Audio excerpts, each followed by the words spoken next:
So good morning, everyone, and thank you for joining us on this beautiful spring Melbourne morning. We organised the weather so that you could turn out for this wonderful event. So my name is Sharon McGowan, and I'm the CEO of the Stroke Foundation. And it gives me great pleasure to welcome you all here to our public lecture series for 2018. I'd like to begin by acknowledging the traditional owners of the land on which we're gathered here this morning, the Wurundjeri people of the Kulin Nation, and pay my personal respects to elders past and present, and elders from other communities who may be with us here today. I would like to make a special welcome to Julie Davey from our Consumer Council of the Stroke Foundation, and to Professor Amanda Thrift, who also has two hats here today. She wears a hat of being the chair of our Research Advisory Committee and a member of our Board of Directors at the Stroke Foundation, and is one of the panellists, and Chris will actually formally introduce her in a minute. So you've joined us here on Stroke Week, and many of you hopefully will have seen the wonderful story in the Herald Sun today on page 11. If you haven't, it's a fantastic story about something that we are very passionate about, which is young stroke, and trying to get some investment from the next Victorian government into the young stroke area. And we'll also be highlighting another key area of interest for us over the next year, which is around childhood stroke. So many of you will be aware of stroke. You know, probably if you've joined us for this public lecture, you've got an interest in this area. But let me just give you some statistics about stroke. So stroke is an attack on the brain, and a stroke happens in Australia every 9 minutes. So by the time we get out of this lecture, there will be many people that have had a stroke or been impacted by a stroke. And it's still Australia's third biggest killer and the leading cause of adult disability. But what many people don't realise is actually stroke can happen to anyone at any age. And the Stroke Foundation is dedicated to raising awareness of stroke right across the population, so that we all can take our steps to reduce our risk of stroke, but all know the signs of stroke and can raise community awareness around the FAST message. So for this Stroke Week, our focus is around the 5 tips for a healthy lifestyle. You know, research estimates that about 80% of adult stroke can be prevented. And in this day and age, we all need to take a bit more towards a healthy lifestyle. So we've given you this 5 tips for a healthy lifestyle. I hope you've already taken one on your way in. If you managed to get past us at the door and you didn't pick up one of these lovely little leaflets, please do take it up and share it with your family and friends. The more that we can do to reduce stroke, the better off that we will be in the future. Wouldn't it be wonderful to have a world free from the suffering that's associated with stroke and from the disability that's associated with stroke? That is our aim as a Stroke Foundation, that we have a world free from that. So we're really dedicated towards stroke prevention. Now, in terms of the signs of a stroke, the other key piece of information I'm hoping that you all picked up is the FAST message. So I never leave a lecture and I never waste an audience without going through the FAST message. And that's the easy way to remember the key signs of a stroke. So F is for face, has their face drooped. A is for arms, can they lift both arms?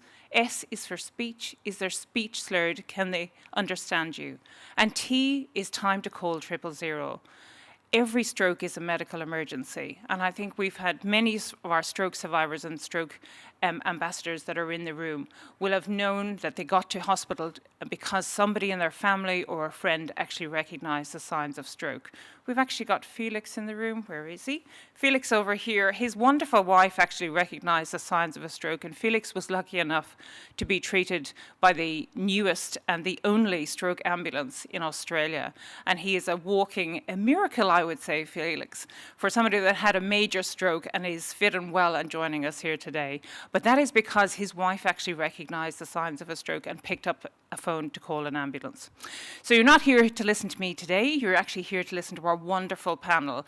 And this is our first type of panel directed series of public lectures, and I hope you will give us some feedback as to whether this is the type of setup that you find helpful and informative. Now, our MC for this morning is Chris Lassig. So any of you that know our Enable Me podcast series will be very familiar with Chris and his voice over our Enable Me podcast series. So Chris is going to introduce our wonderful speakers, and I just wanted to say thank you so much for joining us today, and I hope you find this information helpful. And obviously, I hope you will ask some questions after we get some information from Chris and the panel members. Thank you.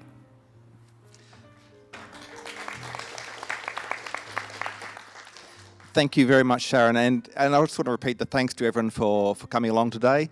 Obviously, for the Stroke Foundation, spreading awareness of stroke is part of our mission, and you being here is part of that spreading awareness of our way of fighting stroke. And I think being here itself is a good step towards that healthy life that we're talking about. But just like Stroke Week itself, today we're talking about the whole range of stroke care, we're covering treatment, prevention and recovery. And to do that, we have our brain collective here. Because stroke is all about the brain, and we thought 3 brains are surely going to be better than 1. So we're going for that today with some of the best brains we could find. Our first member of their brain collective on the end here is Professor Amanda Thrift. She is head of the Epidemiology and Prevention Division in Stroke and Ageing Research at Monash University. Now, she studies the incidence and the risk factors for stroke, and she led the famous North East Melbourne Stroke Incidence Study, which was a major project that provided much of the evidence that is now used for stroke policy in this country. Currently, she studies secondary prevention of stroke in Australia, and as well as causal factors of vascular disease and high blood pressure in places like rural India. Welcome to the panel, Amanda. Thank you. Next, we have Professor Vincent Thijs, a stroke neurologist and researcher. I was worried I'll get that wrong, but I think I did okay. Now, before coming to Australia, he led stroke units in Belgium, and he is currently head of stroke at Austin Health and co-head of the stroke division at the Florey Institute of Neuroscience and Mental Health. And he has published more than 200 papers on stroke. That's a lot, can I just say? And he's covered topics such as imaging in acute stroke, the genetics of stroke, atrial fibrillation, and cryptogenic stroke. Vincent, thank you for joining us. And we have next to me Associate Professor Natasha Lannin. She's a neurological occupational therapist and researcher at La Trobe University and Alfred Health. She also has an honorary clinical appointment at the Royal Rehabilitation Centre in Sydney, and she supervises and mentors allied health clinicians and students, and she does research on guiding therapists in evidence-based practice in neurological rehabilitation. Thank you so much for being here, Natasha. Now, like I said, we're going to cover the whole range of stroke prevention, treatment and recovery. I thought we would start with the prevention side of things. And I have a question for you, Amanda. As an epidemiologist, I'm just interested, what sort of trends are we seeing in stroke in the last few years? What sort of new trends maybe, and the risk factors for stroke that we've seen in recent years? Okay, so probably from about the mid-1900s, since then we've seen a real decline in the incidence of stroke, and we think that this is largely because people have stopped smoking, they've started taking blood pressure lowering medications. But there's been a more recent trend, and we don't understand this in Australia, but we've seen in Sweden, the US, France, China as well, that there's been an increasing incidence of stroke in younger people, but while it's still declining in older people. So this is a kind of a disturbing new trend, and I guess we think that it's probably because of the increase in obesity, the increase in type 2 diabetes, also some increases in illicit drug use.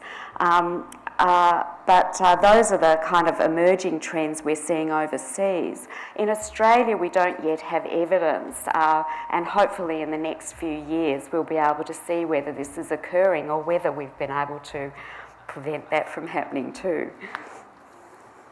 Well, that fits in very nicely with our theme of looking at working age stroke survivors. So I'm sure we'll get onto that a bit more later. Hopefully now with some positive news. I want to talk to Vincent about treatments for stroke, because there have been some amazing developments in recent years. And so I'm not sure whether everyone here is fully across all of those. So could you just give us a bit of an overview of what some of the improvements have been, and how work in, say, diagnostic technology, including imaging, which I know you work on, how that is helping these treatments? I think we've made great advances for one particular type of stroke, where a clot obstructs the blood flow to a part of the brain. We used to be limited to a therapy which was called a clot-busting drug, which helped dissolve the clot and then restore blood flow to the brain.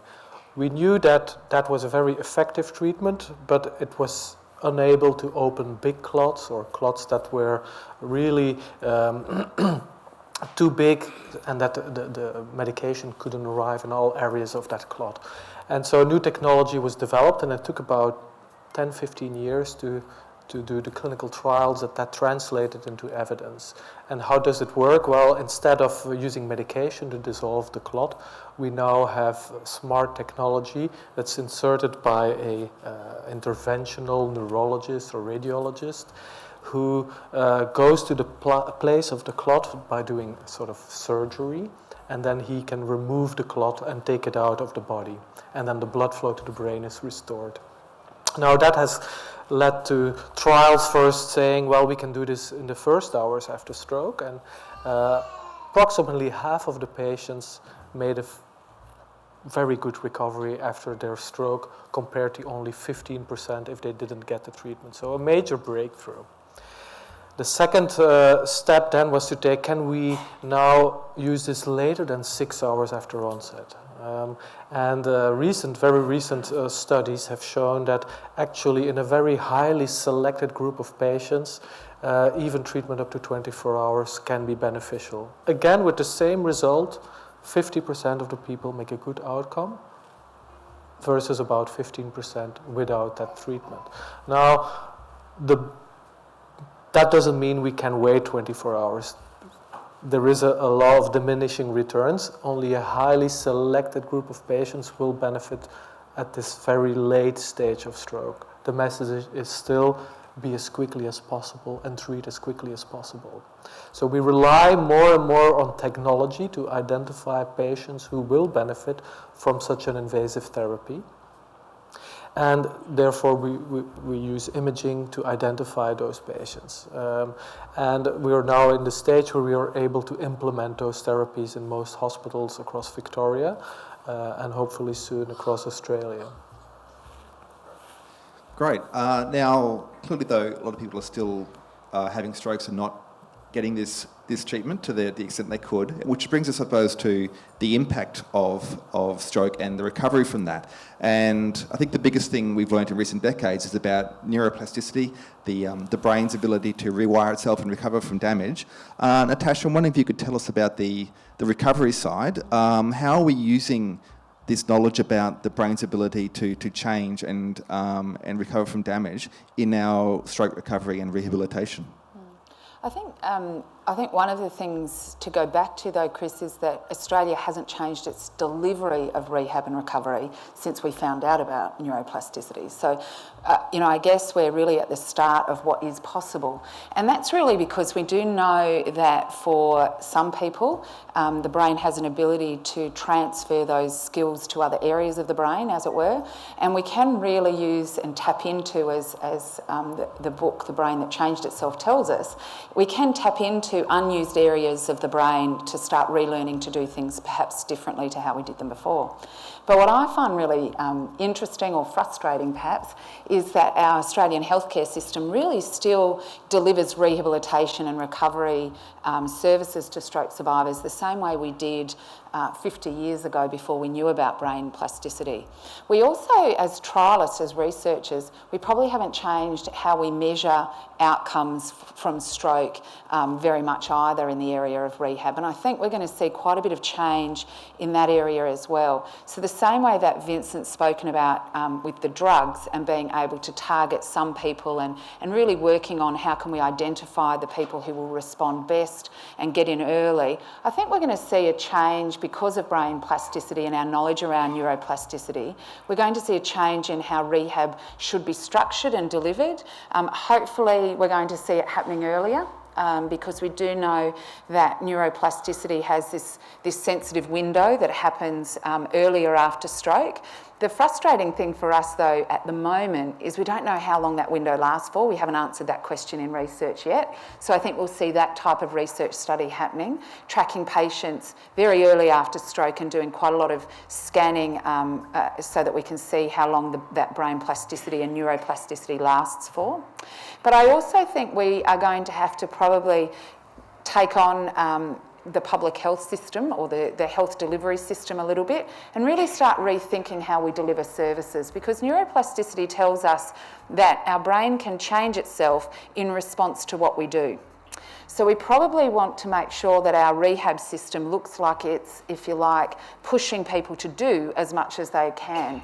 And unfortunately, a hospital bed situation where we don't have all of our loved ones and our engagement, our own items around us, our own expectations of activity, our own bathrooms, but our own front gardens and our own friends next door, means that probably the hospital rehab environment doesn't push the brain to be as plastic as it probably could. And I think we will see rehabilitation changing. We see that in some research now, which is called enriched environments, where we're trying to make the rehab hospital look a bit more like a home environment.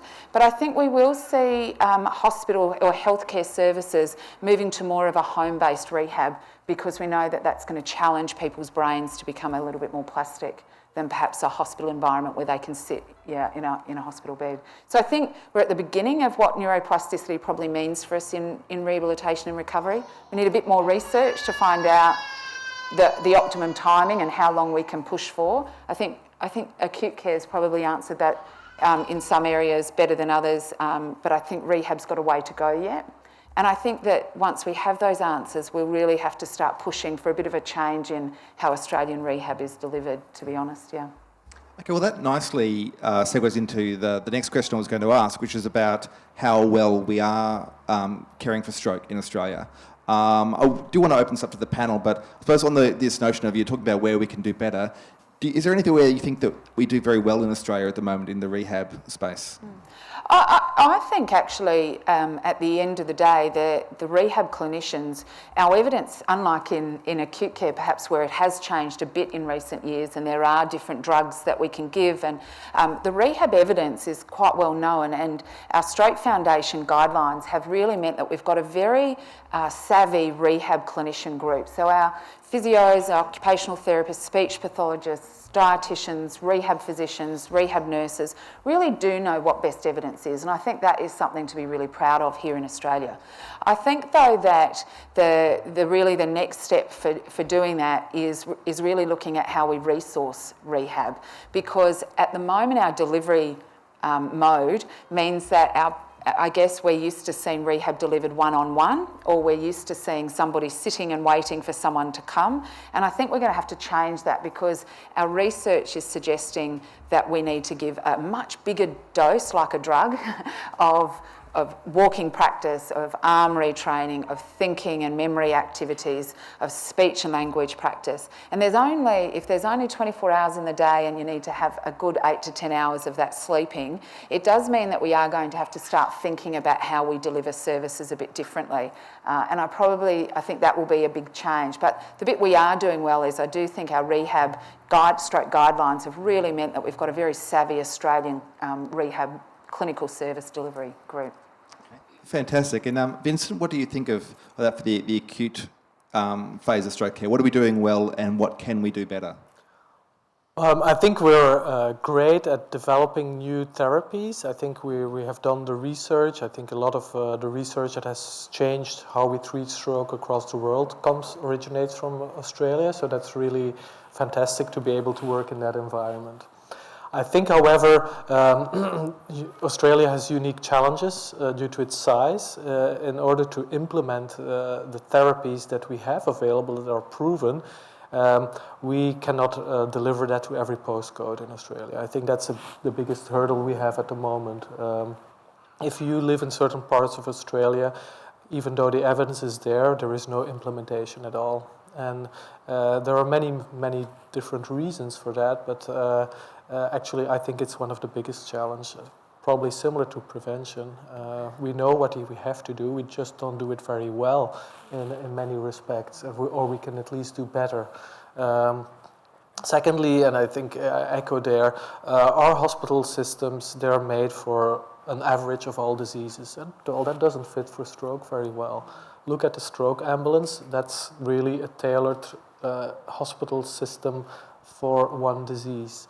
And the acute stroke unit is also something that has been developed to really deliver targeted care for stroke patients. And yes, we're getting there. We're developing those stroke units, but they can be improved massively, I think. And it shouldn't depend on which postcode you live in that you're admitted to a stroke unit or not to a stroke unit. And all those little things, I think, really have much more bang for your money than these breakthrough treatments if we can implement all these therapies better across the board. So I think there is still a huge task. It's not only delivering or making new evidence, it's also actually making it happen on the hospital floor. And that's still a big challenge. Now, Amanda, in terms of, I guess, making a big impact, surely if we can prevent people having strokes, that's going to be the biggest impact. So, again, what are we doing well in Australia in terms of stroke prevention, and where do we need to lift our game? So we've had enormous successes in reducing smoking rates in Australia. We have plain packaging of cigarettes, packets that, we're leading in the world in this regard. We don't have advertising at sports venues, on the television. We've made great gains, and this has seen our smoking rates more than halve over the last 30 years. And that's really great work. That's a real success, and that's had government legislation to help that happen. There are a number of other aspects that we could be doing better. We know that people, if they have high blood pressure, if they're taking their or blood pressure lowering drugs and their blood pressure's controlled, this will reduce the likelihood of having a stroke or a heart attack. So we know that really works, but only about half the people who have hypertension, have high blood pressure, know that they have it, and only about half who know they have it are treated for it, and then about only half those who are treated actually have their blood pressure at controlled levels. So we have enormous gains that can be made there. We could be preventing 80-90% of the strokes that are occurring just from changing management of these risk factors. So that's what we need to be doing better. Other aspects include salt in our food. We need legislation from government to reduce the salt in packaged food, so anything processed. That would also reduce blood pressure and contribute to this reduction in stroke. So those are the big ticket items. That sound like some great things for us to be focusing on now. But I'd like to draw your attention a bit further out. So let's thinking about the next, say, 10 or 20 years. What do you think what do you hope for as the next big kind of breakthrough or development or discovery, or even just change in the way we deal with stroke in Australia? So in Australia, or around the world really, we know 90% of strokes can be prevented. So we know that there are activities that can happen, and from my perspective, it's implementing those known changes. And Vincent talked about this before. We know about a lot what works, but it's not implemented. So it's encouraging people to see their doctor, have their blood pressure measured. It's adopting those lifestyle changes. It's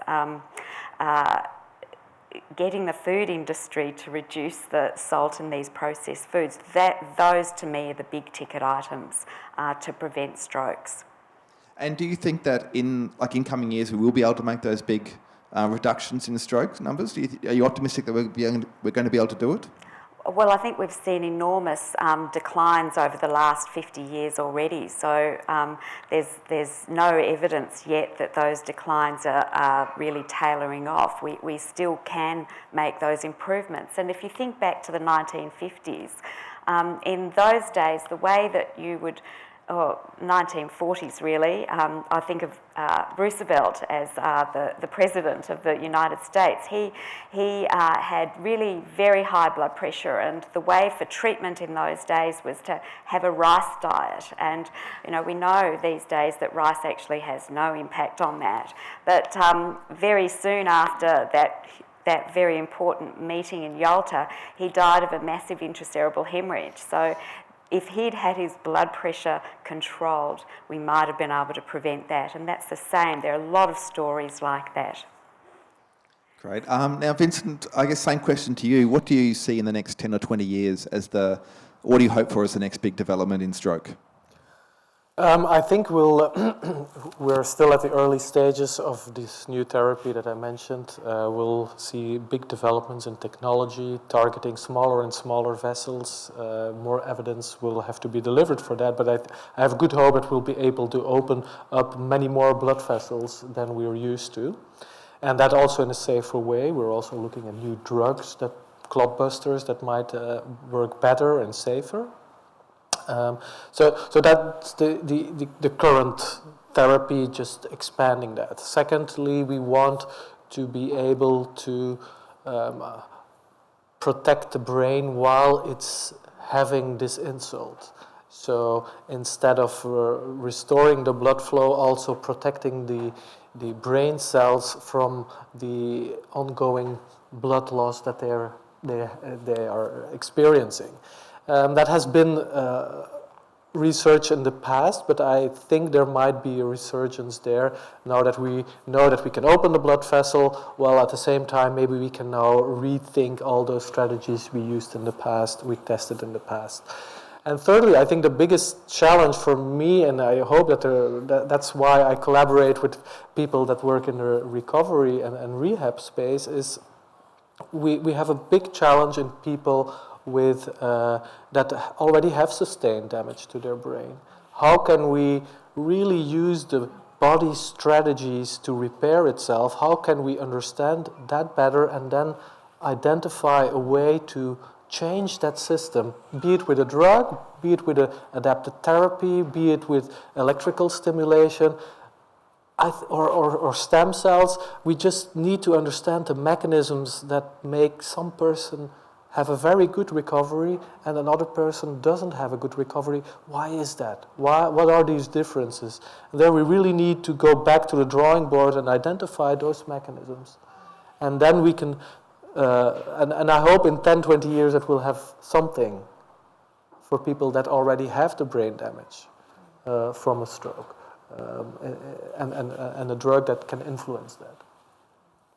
Now, Natasha, you've already talked about how we can do more to make use of the knowledge that we have now, but are there any breakthroughs that you're hoping that will come along in the near future? I mean, apart from Vincent just stealing my thunder then, he's right though. The reality is in the rehab and recovery space, I think we have to take a small step backward to understand the mechanisms a little bit better than we have. I think we've been treating in the rehab space every stroke as being quite similar and looking at somebody's inability to move and thinking that it's one type of disability. Instead, actually, what we need to understand better is why some people do recover and why others have a much harder road ahead. But importantly, what that will let us do is start some blue sky thinking about, should we be starting very early? Should we be harnessing other neuroprotective drugs, or could we be trialling some new medications that could allow somebody to have greater gains in that early time frame? And I think we just don't know that yet. So I have really great hopes that in the short term we'll start to understand a little bit more about why some people recover better than others, and start having some ability to look at the mechanisms underpinning that. And then by 20 years, maybe what we will see is we'll see stem cell therapy partnered with occupational therapy for better upper limb rehabilitation, for example. And I think all of that is possible for us. But the biggest impact I think that we should see soon probably comes from the technology space. And that's because technology in rehabilitation is going to mean that for possibly the first time in Australian healthcare, we will actually know what your therapists are doing with you, because we've got this ability now to start having a look at how often we have an assumption. We know that our clinicians know the guidelines. We have an assumption that every time you see a clinician that they're going to do the best thing that they can at that time. We will actually have an ability to live record see whether that's in fact happening. Sounds a bit big brotherish, and for the health professionals in the audience may frighten you, but from an implementation science or a knowledge translation perspective, we're really excited by that, because I think what that will let us know is which clinicians are struggling to actually put the guidelines into practice, and it will allow us too to start understanding if the right dose of therapy, because we know quite a big dose of therapy has to be given for recovery. And we've been assuming that that dose is being given. But if it's not being given, then we need to probably think of some other strategies around that too. So I think technology is going to kind of change the game a bit for us as well. Okay, now it's interesting that you bring up technology, because when I was researching your bios for this event, I discovered that the three of you have collaborated together on projects to develop technology to help stroke survivors after they've been discharged from hospital. And this is something where we know that a lot of stroke survivors struggle with. They talk about the falling into a black hole when they leave. Can you tell us a little bit about the actual projects that you're working on, the three of you, I guess, and how this is helping stroke survivors? So we're really interested in that transition from hospital to home, and sometimes that transition happens early in somebody's hospital stay, so from acute care to the community, and for some patients they are going from a rehab hospital into the community. And all three of us are really interested in how we can use technology. And you know, I can't forget to pay my phone bill because I get 400 text messages telling me that I've not done something. And so we're really interested in can we, I guess, harness that push technology to remind people to, as Mandy spoke about, the prevention aspect, but also to make that transition from hospital to community a bit easier, because I think we would all agree that it's not done perfectly yet, and there's a lot of scope for improvement around that. So we've been looking at some different methods for using, you know, off-the-shelf technology, but instead of it being from a Fitbit, it's from an approved messaging service that are all medically sound. That's fair to say, isn't it, Mandy? Yeah. Can you explain how your work fits into that as well, then? So there are a few aspects. One is an app that was developed in New Zealand called the Stroke Riskometer, and this is doing exactly what Tash is telling us, which is that it's providing push notifications and getting people to change their behaviours. And it's finding a way that encourages people. Like the first analysis of it looks quite promising. But I think we need to start learning with this technology a little bit more. We're still kind of just grappling with how best to change behaviour. And I think that if we perhaps utilise some of those hooks and rewards that are used in the gaming industry to get people really excited about these things and to adopt them, that might be the next frontier and might actually make it more adoptable and more acceptable to people. And Vincent, what's your involvement? Well, I've been working on a similar project as Tash on messaging and linking resources, just explanations on what exercise can you do, etc. And another technology I've been involved with is more a diagnostic technology, where participants who've had a stroke and we couldn't understand where the stroke came from, we implanted a little loop recorder under their skin and was able to identify whether they had an arrhythmia called atrial fibrillation that is linked to stroke. And the interesting thing is that this technology now sends a signal from your body to the cardiologist when it detects something abnormal, and then action is taken. So it's less involvement from the patient, except from the start, but then it can sort of detect alarm signals. And I think that's also where we're headed in the future. Some people are developing technology when a new stroke is happening. For instance, when some person is not moving and all the other days had been moving, just sending out an alert, the neighbors should have a look, and things like that. I think that technology is coming. Will be very exciting. Excellent. Now, I think I've monopolised your time quite a bit so far, and we want to give our audience a chance to ask some questions. So I do believe there is a microphone somewhere on the side, yes. So has anyone got a question they'd like to ask our panel?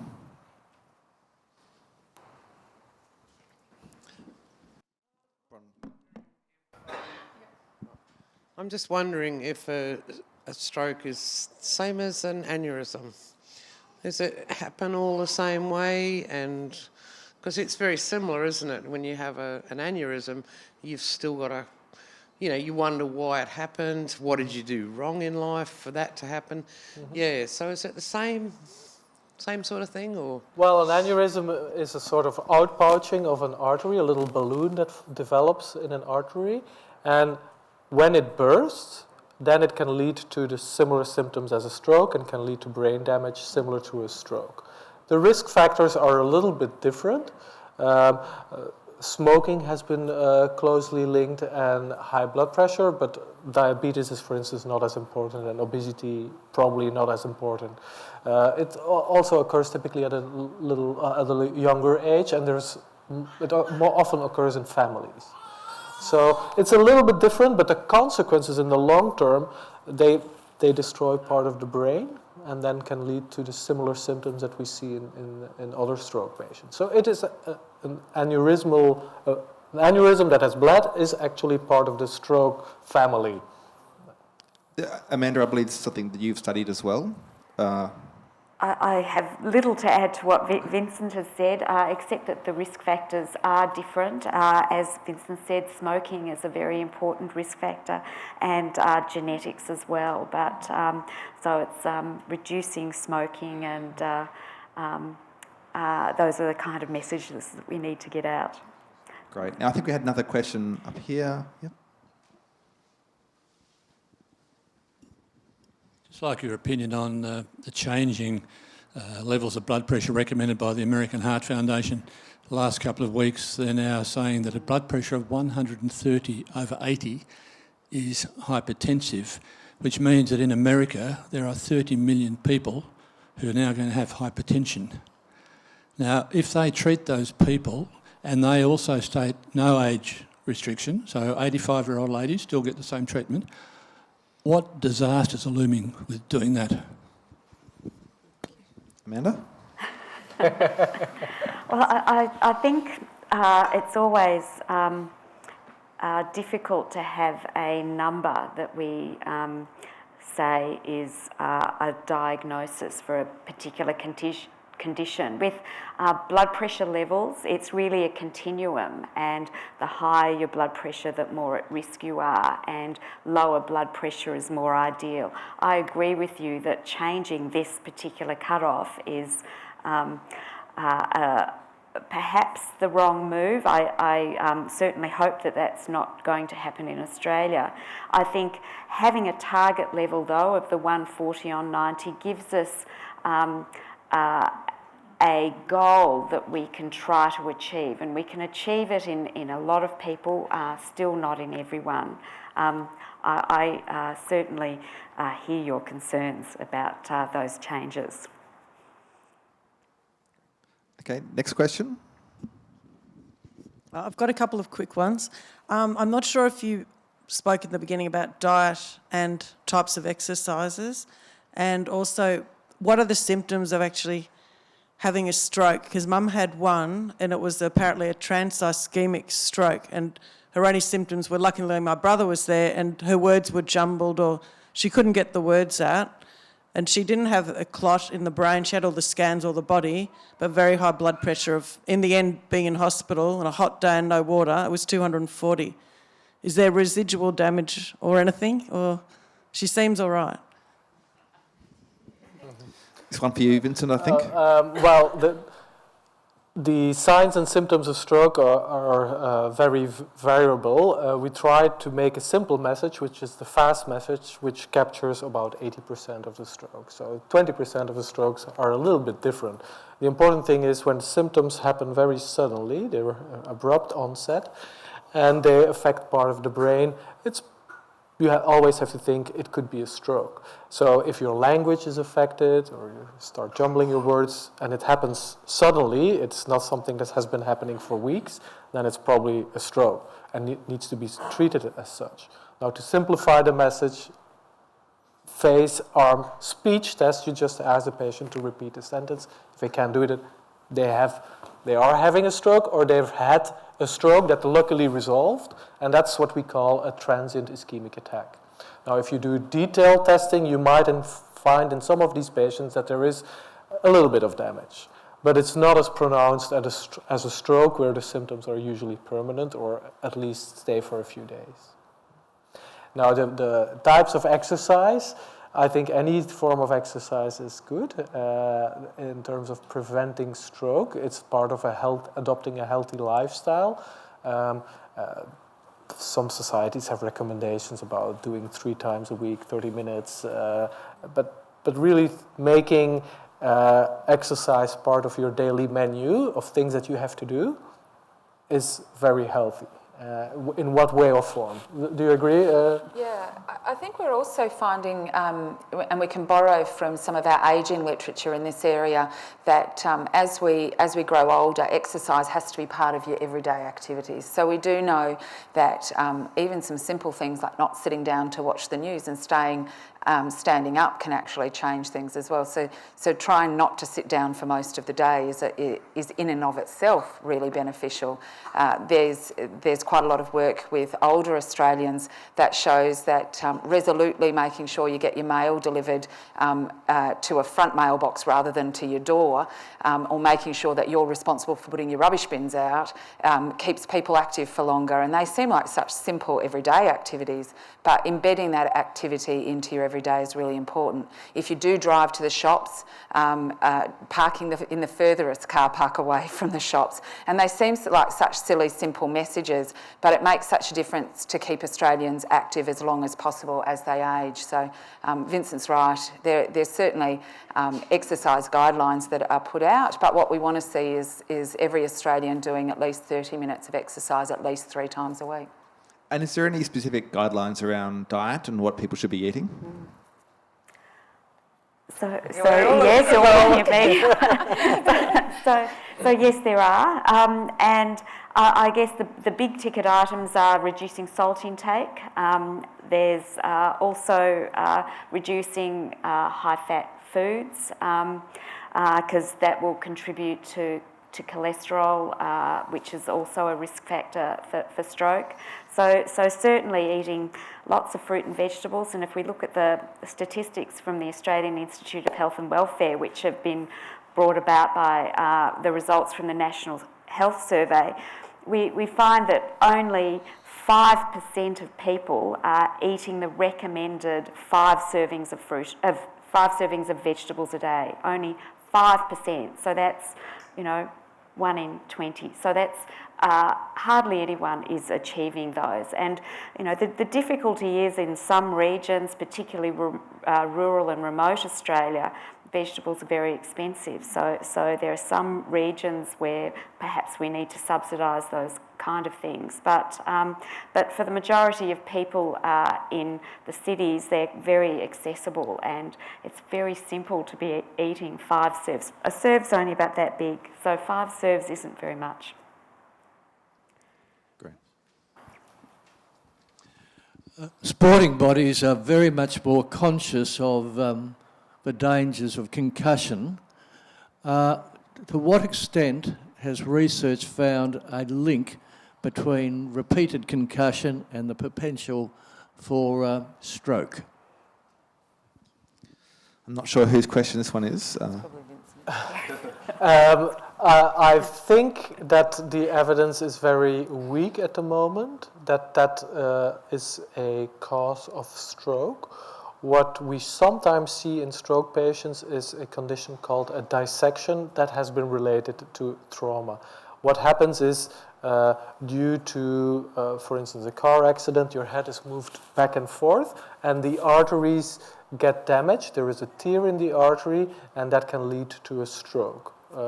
Sometimes it occurs in people that only do a very activity like holding their phone like this for half an hour, but they probably have some sort of susceptibility or weaker form of arteries. But that's quite a rare cause of stroke. It happens in the young. So trauma and stroke, yes, there may be something in there, but it hasn't been very well studied, nor it's not conclusive, that evidence. What about hemorrhagic stroke? Can that be caused by trauma to the head? Absolutely, but we don't call it a stroke then. We really call it traumatic brain injury, which of course has similar consequences as a stroke, but the profile is probably a little bit different. Thank you. Just one here and then I'll come back around that Natasha, you mentioned Norman Doidge's book earlier. Have you heard any places around here in rehab that you, or in Melbourne or in your research, that use light therapy for stroke rehab or lasers? Yeah, so I'm aware that that Epworth is doing some work in light therapy. The research evidence, so I guess as an evidence-based practitioner, what we really, and of course we're all researchers, so we've sort of already drunk the Kool-Aid, as it were, about this stuff. But we suggest that that clinical care changes in the face of really strong evidence, and a little bit like the last scenario that Vincent was talking about. The research evidence for light therapy and brain change is not yet at a stage where we would expect that it should be rolled out across the world. But there definitely are trials going on in Australia, and I think that will be another area that we will see. You know, everyone is really interested to look at how we can sort of harness, as it were, this brain plasticity and really see outcomes change. But in terms of it being offered as everyday therapy at the moment in Australia, that's not the case. It's still really in that research framework at the moment.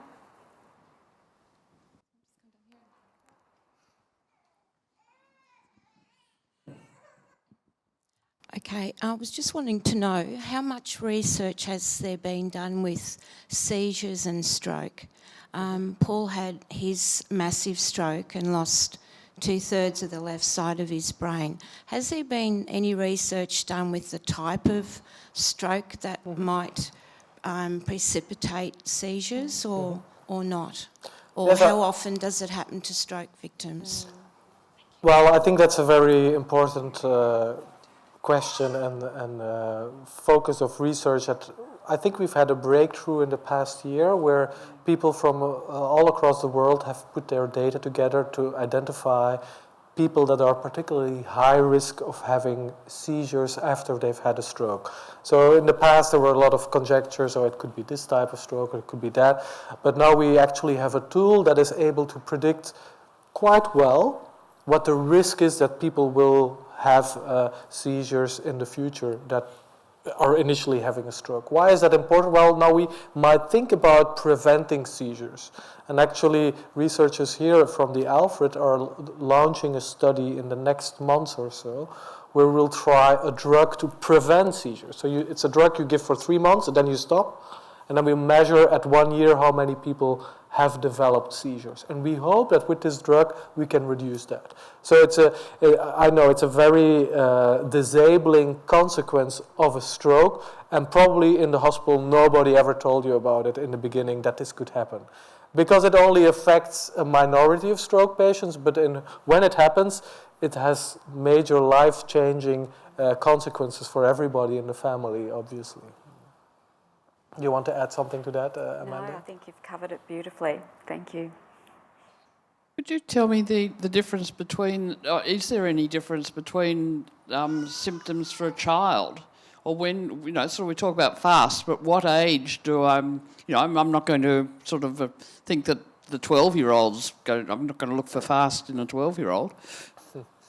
I'm not a stroke specialist in children, but when I talk to Dr. McKay, who is a specialist in Melbourne, he says that the strokes in children present often with seizures or with changes in behavior, so they're more difficult to pick up. And that's why you need more advanced technology to diagnose it as well. But I think with the Stroke Foundation, we'll put out a message about stroke in children, and that will be a focus as well, how to identify and send the children to the right hospital where they can get the treatment. Yeah, Amanda, just on that, you mentioned that there seems to be a rise in younger people having strokes. Does that include children as well? The data in younger people is people under 45 rather than children. It might be that that's the case, but the trouble is to be able to show that there are trends over time. We need large numbers of people, so we'd need a database that obtained data on children from all around the world to be able to see what happened, because stroke is fairly rare in children. One of the questions with the rising incidence is also we're getting better and better at identifying stroke. So in children, we use more advanced technology, we use MRIs easier, it's become more accessible, so that might just be one of the reasons. I think these data are not worrisome. I think the data are much more worrisome in the 40, 45-year-olds, where we see when we do studies in these younger people that have stroke, they already seem to have the risk factors of people in their 60s and 70s. And that's a worrying trend that we're observing.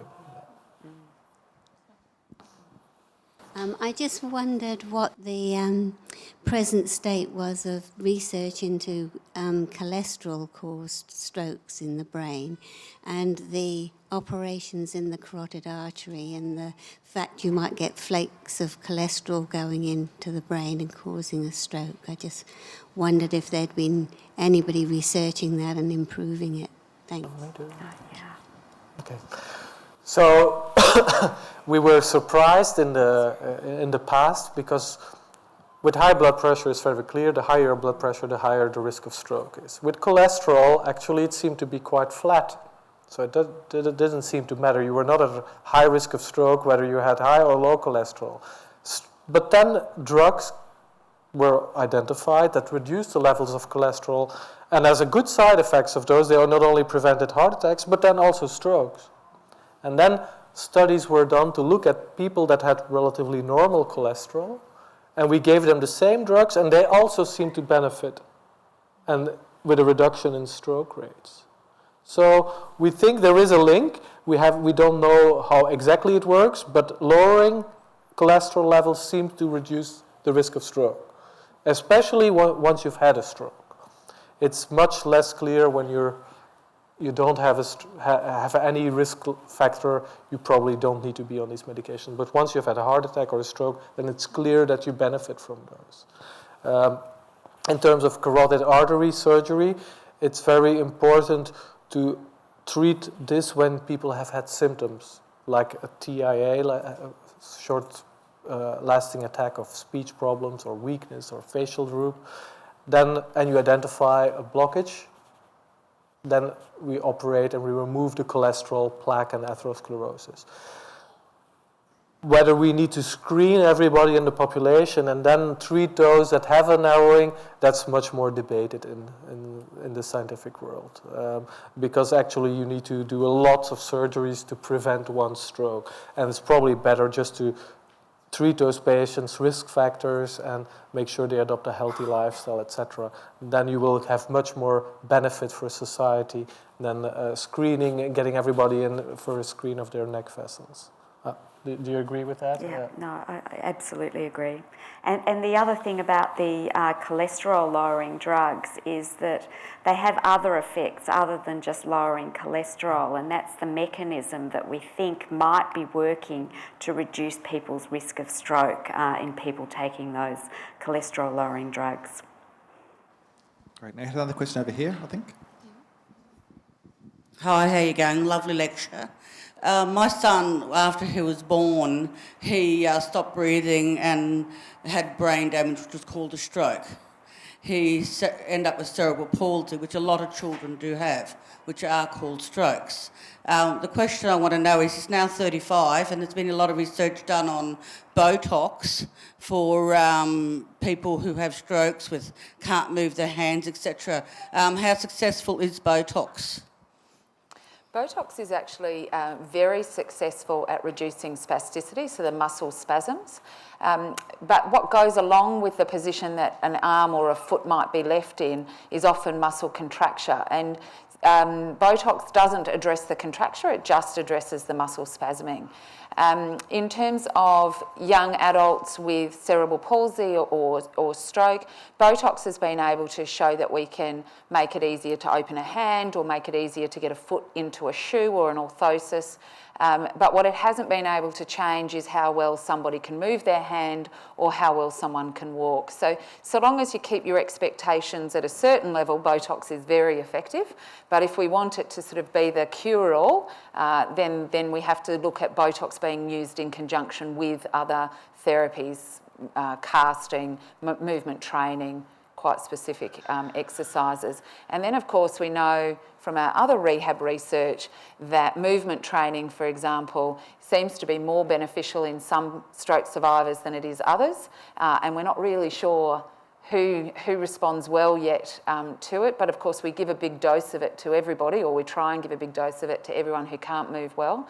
So I think that there's those complicating factors as well. So Botox does work to reduce muscle spasticity, but as to whether you kind of can move your body better as a result, it would depend on all the other things that are going on for them. One more question. Yeah, go. When a child gets cerebral palsy and they grow up, what percentage of them end up with a mental illness as well? Because my son also has got bipolar and schizoaffective disorder. I'm just wondering whether a lot of them do develop a mental illness later on with the cerebral palsy. That wouldn't be something that I think we could probably answer, but it may be that the Cerebral Palsy Alliance, the national centre who sort of pulls together the research for cerebral palsy, might be able to answer that. I'm happy afterwards to give you the address for somewhere where you can perhaps email that question. Yeah, sorry. I think we have time for one more question. We started a bit late. 2 more questions, yes. Hi. Your first point mentioned more and more young strokes have strokes. My question a little bit weird, but did you reckon any link mobile phones with strokes or not? Amanda, I think that's probably... Yeah, I'm not aware of any evidence for that.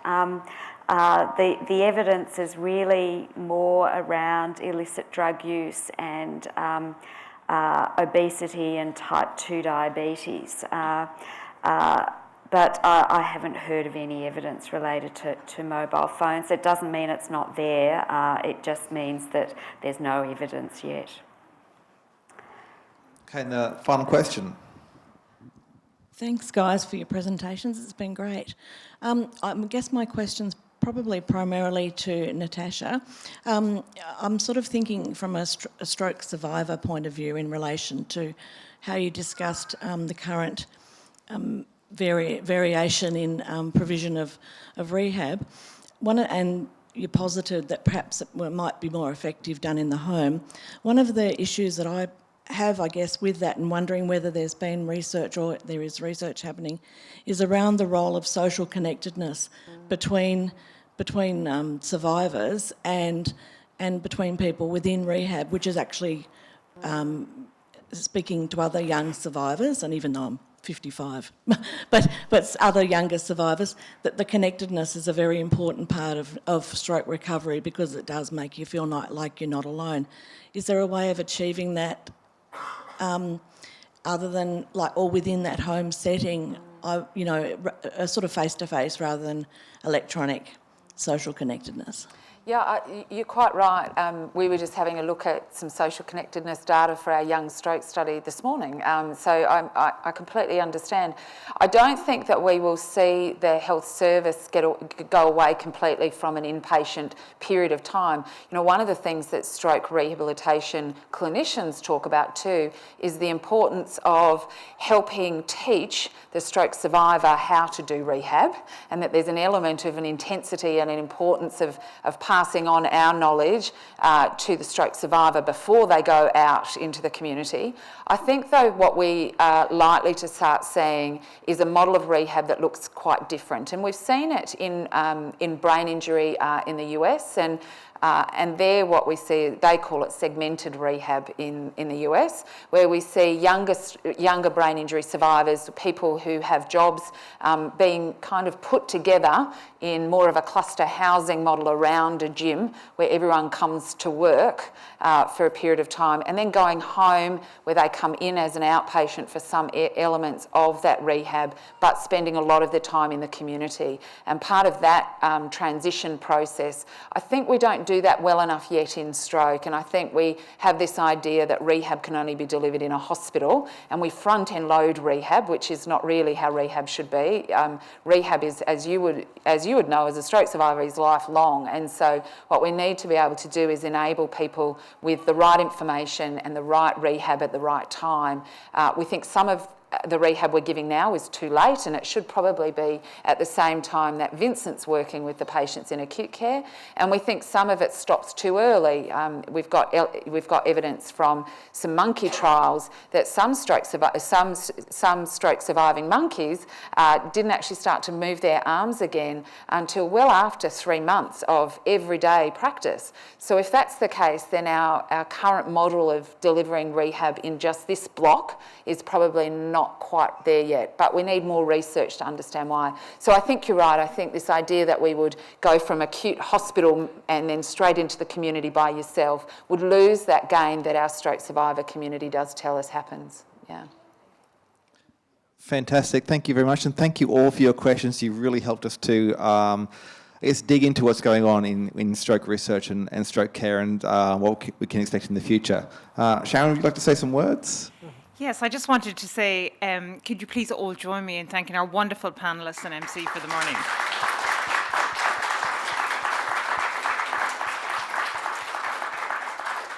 And obviously, I all want to encourage you to adopt your 5 healthy tips for a healthy lifestyle, and promise me that you'll go out and talk to at least 6 people about the FAST message. 1 in 6 people across the globe will have a stroke in their lifetime. So go out and tell the FAST message to at least 6 people, and you will be saving lives today. Thank you so much for joining us. I did want to say a big thank you to Bron, Glynis and Sally, who pulled this event together. And please send your feedback to the Stroke Foundation if you enjoyed the lecture, if there's anything you would like us to change in the future. And I think our panellists will be here for a few minutes if anybody has any other follow-up questions. But thank you very much for joining us.